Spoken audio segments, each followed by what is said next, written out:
안녕하십니까, 하방천입니다. 오늘은 범태세에 대해서 알아보겠습니다. 범태세는 들어보신 분도 계실 텐데요. 태세를 범했다 라고 해서 이제 범태세라고 얘기를 합니다. 의미는 매우 간단하죠. 태세라고 하는 것은 이제 천문학에서는 목성을 지칭하는 것으로 보고 있는데요. 목성은 순환주기가 12년 정도 됩니다. 그래서 해년마다 12개 지지 중에 하나씩이 배정이 되겠죠. 그렇게 해서 자축인묘 진사오미 신유수례로 12년 주기로 순환을 하고 있습니다. 이것이 한 5번 정도 순환이 되면 60갑자가 되는데요. 천간을 배합해서 60갑자가 하나의 매듭이 되는 것이죠. 이렇게 해서 60년 주기로 순환을 계속 하게 되는데요. 이 60년은 해년마다 지배하는 성군이 존재한다고 합니다. 별자리, 성자, 인군, 군자를 써서 성군이라고 하는데요. 그런 기운들이 한 해를 지배하고 있다고 하는 것입니다. 그런데 이런 기운과 상충이 되거나 또는 형이 되거나 이렇게 부조화를 이루게 된다면 이것을 범태세라고 얘기를 하는 것이죠. 그래서 이 범태세를 범했을 경우에는 즉 태세를 범했을 경우에는 거기에 따른 이제 문제가 일어날 것입니다. 아래 교재에서 보시면은 태세성군을 범했을 때 소인의 침범, 사업의 실리, 그만큼 손해가 많이 난다는 얘기죠. 또 사업은 어려움에 많이 봉착할 수 있고 또는 병에 걸릴 수도 있고요. 또는 그 감정이 나빠질 수도 있고 이렇게 여러 가지 흉사를 초래할 수도 있다라고 하는 것입니다. 그런데 사주에 따라서 또는 거주 환경에 따라서 차이가 날 것입니다. 그렇기 때문에 일률적으로 판단은 하지 마시고 기본적인 원칙만 오늘 말씀을 드릴 테니까 조금 해롭구나 라고 생각하시면 될 것 같습니다. 자, 그러면 이 범태세인데 태세를 범한 것의 종류가 몇 가지냐? 한 5가지 정도 됩니다. 그러면 이 태세를 범했다라고 하는 것을 뭘 기준으로 하느냐 하면요. 만약에 이민년이다. 그럼 2022년이 이민년이고 2023년이 계매년이죠.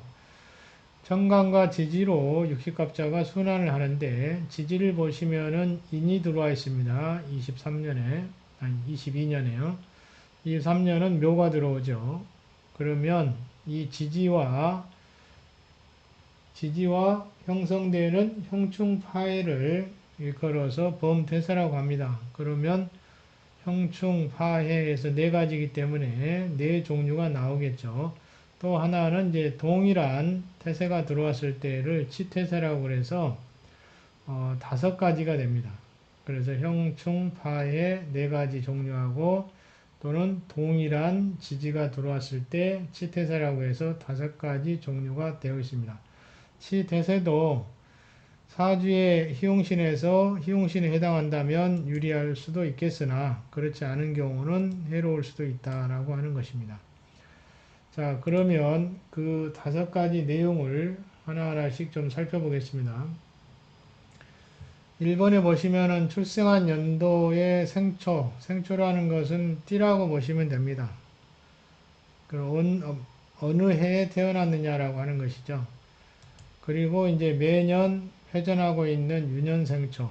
유년이라고 하는 것은 해년, 매년이라고 생각하시면 됩니다. 이렇게 흘러가는 해라고 보시면 될 것 같아요. 그 유년의 생초가 동일하면 이제 치태세라고 하는데요. 2022년이면 이민년이기 때문에 호랑이띠가 이에 해당이 되고 내년이면 묘년이니까 토끼띠가 여기에 해당이 됩니다. 그래서 치태세인데 치태세는 사주하고 거주 환경을 잘 분석해서 보완 조치를 하시는 게 좋겠습니다. 그 다음에 두 번째 보시면은 이제 충태세라고 하는데요. 상충하는 관계니까 12지지에서 상대편에 있는 지지, 마주보고 있는 지지가 이 충에 해당이 됩니다. 상충한다고 하죠. 그래서 상충한다라는 것을 충자를 붙여서 충태세라고 부릅니다. 그래서 인신충을 하기 때문에 22년도에는 원숭이띠가 해당이 되고요. 2023년도는 묘유상충에서 닭띠가 해당이 됩니다. 또 세 번째 보시면은 출생한 연도 생초하고 상형이 되면 형살이 되는 것이죠. 여기서 이제 형자만 떼어다가 형태사라고 얘기를 합니다. 그래서 2022년도에는 인사신이 되기 때문에 뱀띠, 원숭이띠가 해당이 되고요. 그 다음에 2023년도는 자묘형이 돼서 쥐띠가 여기에 속합니다. 그 다음에 네 번째, 생초와 인연의 생초가 상파, 에서 이제 상파되는 관계에서 파자만 떼서 파태세라고 얘기합니다. 파자는 뭐 깨진다는 뜻이고요. 2022년도는 돼지띠가 해당이 되고 23년도는 말띠가 여기에 속합니다. 또 마지막으로 해태세가 있는데요. 상해 관계가 형성이 되면 이렇게 봅니다. 2022년도는 뱀띠가 여기에 속하고 2023년도는 용띠가 여기에 속합니다. 그래서 각각 그 형충, 파해, 치태세에서 5가지인데 각각의 태세별로 나타나는 기름관계도 조금씩은 차이가 있습니다. 그러나 어찌됐든 운수의 흐름을 다운시킨다라고 하는 것이죠. 충태세를 한번 보시면은 뭐 충태세가 됐을 경우에는 운정, 즉 울로, 운정, 울로라고도 하는데 운의 여정이라고도 합니다. 이 말이 이제 자주 나오기 때문에 좀 이해하고 계시는 것이 좋을 것 같습니다. 운정, 울로가 자꾸 이렇게 기복이 심해지고 또 분주다산 한 해를 이룰 수 있다는 것이고요. 또는 직장을 옮길 수 있거나 또는 이사갈 기회가 들어올 수 있습니다. 또 사업은 많이 힘들어진다고 말씀을 드렸었죠. 그 다음에 형태세가 됐을 경우는 뭐 시비가 일어날 수가 있겠죠. 그 형의 기본 의미에 속한다고 보시면 될 것 같습니다. 그래서 이러한 것을 잘 넘기는 것이 좋고요. 감정을 잘 다스려야 할 것입니다. 그 다음에 뭐 관사라고 하는 것은 이제 송사죠. 송사. 관사란 말은 요즘에 잘 쓰지 않기 때문에 이해하기가 어려울 수 있는데요. 송사라고 생각하시면 됩니다. 아무튼 그러한 일들, 부딪히는 일들, 남들과 관계가 안 좋아지는 일들이 자꾸 발생한다는 것이죠. 사람한테 상당히 불편을 초래하고 있습니다. 또 파태세나 해태세가 됐을 경우에도 사업이라든지 어찌됐든 추진하는 일 등이 잘 진행이 안 될 수가 있고요. 또는 뭐 서류 작성하는데 착오를 일으켜서 잘못 기재할 경우도 존재할 수 있습니다. 이렇게 파태세, 해태세도 중요하기 때문에 각각 살펴서 해가 없도록 해야 되겠죠. 어찌됐든 그 중국에서는 이렇게 60년인데 60년의 해년마다 지배하는 그 태세 성군이 있습니다. 이 태세 성군을 이해를 하고 거기에 따라서 그 태세 성군에 가서 제배를 올리기도 합니다. 그렇게 해서 이제 화해를 하는 한 수단으로 보고 있는데요. 자, 이 화해 얘기가 나왔으니까 화해에 대해서 몇 가지 말씀을 드리겠습니다. 이 화해법은 뭐 다양하게 존재하고 있습니다. 꼭 부정만 쓰는 것은 아니고요. 가장 많이 하는 것은 이제 그 중국에서는 도관이라고 있습니다. 우리나라는 이제 불교에서는 사찰인데 도교에서는 이제 도관이라고 합니다. 그 명칭을요. 그래서 그 도관에 가면 그 각각 그 당년 치세 신별로 이렇게 진열이 되어 있는 것을 볼 수가 있습니다. 그래서 거기에 가서 당년 치세에 제배를 드리거나 뭐 인사를 하거나 뭐 이런 식으로 치성을 드리거나 이렇게 합니다. 또 하나는 이제 그렇게 해서 이제 그 해소하려고 하는 그런 게 좀 있고요. 뭐 구체적인 절차는 상당히 좀 복잡하기 때문에 우리나라 입장에서 얘기한다면 뭐 단순하게 뭐 치성을 드린다고 하시면 조금 더 근접해서 이해할 수 있을 것입니다. 또 하나는 이제 뭐 호신부를 휘대할 수도 있고요. 이것도 뭐 부적이니까 부적을 휘대하는 것인데요. 호신부가 있고 또는 뭐 태세부라는 게 있습니다. 이것을 휘대하기도 하고요. 또 하나는 이제 그 길상용품, 제가 여러 가지로 많이 설명을 해드렸죠.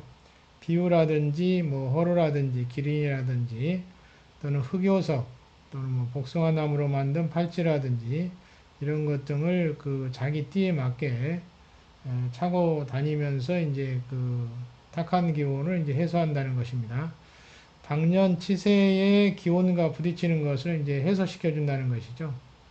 자, 이렇게 해서 이제 그 길상용품으로 해소하는 방법도 있고요. 또는 뭐 또 중국에서 이제 가장 많이 사용하는 것 중에 하나가 그 해당 한 해 동안 계속 치성을 드리는 겁니다. 그 도간에 이제 그런 걸 모셔가지고 그 해소하는 그 부적도 쓰고 뭐 여러 가지 그 설치하는 게 있습니다. 그런 걸 해서 화해할 수 있도록 하는 것이죠.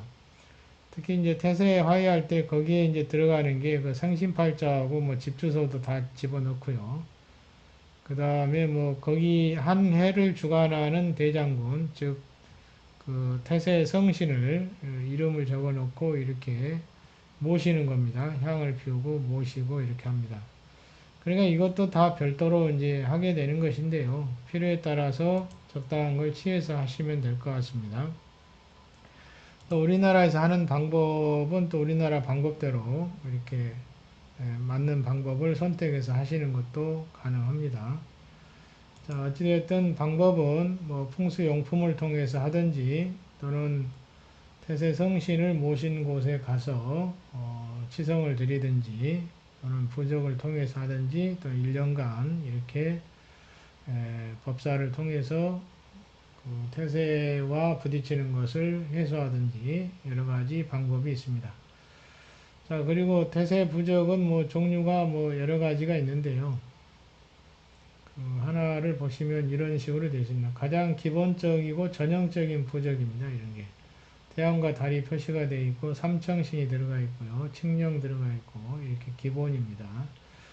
그런데 이제 그 부적을 쓰는 곳마다 차이가 있기 때문에 이게 구성 요소는 차이가 있고요. 또 하나는 이제 글자가 들어가는데 글자도 각 파마다 계파마다 다릅니다. 어찌됐든 정성이 중요하겠죠. 정성을 다해서 써서 활용을 해야 할 것입니다. 또 풍수용품 같은 경우에는 이제 개광을 해서 사용을 해야 효과가 좋습니다. 자, 이렇게 띠별로 범퇴세에 대해서 알아봤습니다.